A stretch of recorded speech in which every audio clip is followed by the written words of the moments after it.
Quand vous êtes malade, le plus souvent votre corps va produire plus de chaleur. Vous avez de la fièvre. Et ça va vous aider à combattre les micro-organismes pathogènes.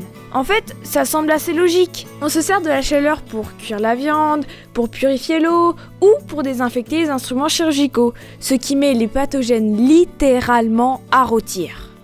Mais c'est pas comme ça que fonctionne la fièvre.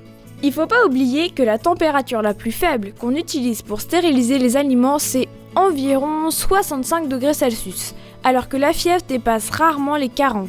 En fait, les températures suffisantes pour cramer les virus ou les bactéries tueraient aussi nos cellules.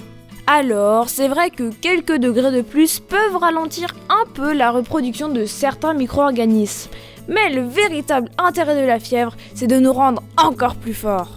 Quand notre température augmente, les neutrophiles, qui sont des globules blancs qui d'habitude font la sieste dans la moelle de nos os, se réveillent. Ils deviennent sauvagement dangereux pour les microbes, qu'ils mangent littéralement. Les autres globules blancs aussi deviennent meilleurs avec quelques degrés de plus. En plus, il y a les lymphocytes T qui se baladent en cherchant des trucs à tuer. Et il faut qu'ils travaillent rapidement avant que les micro-organismes nous débordent. Dès que nous avons de la fièvre, la température plus élevée les rend plus rapides et plus efficaces. Mais pourquoi la chaleur, enfin pas trop de chaleur quand même, a ses effets sur nos globules blancs?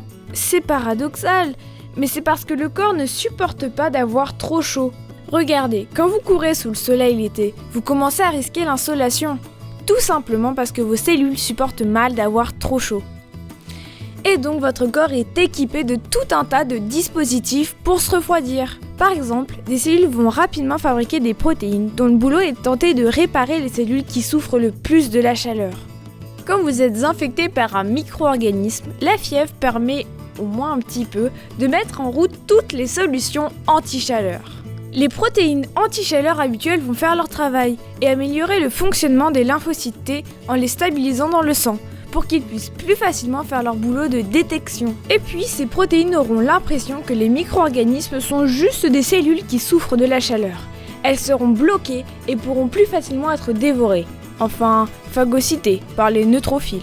Ça fait environ 600 millions d'années qu'un de nos ancêtres inconnus possède ces protéines anti-chaleur.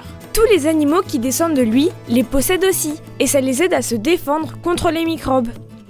Oui, même les animaux à sang froid, qu'ils se prélassent, nagent ou volent, peuvent se réchauffer en cas d'infection pour s'en débarrasser.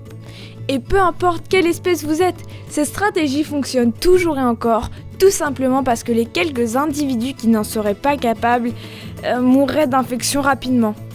Alors la prochaine fois que vous aurez de la fièvre, accueillez-la chaleureusement.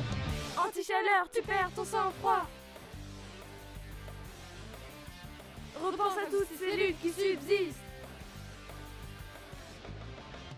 Anti-chaleur, bientôt des cellules qui subissent. Enfin, tu sens que ton organisme va se réchauffer.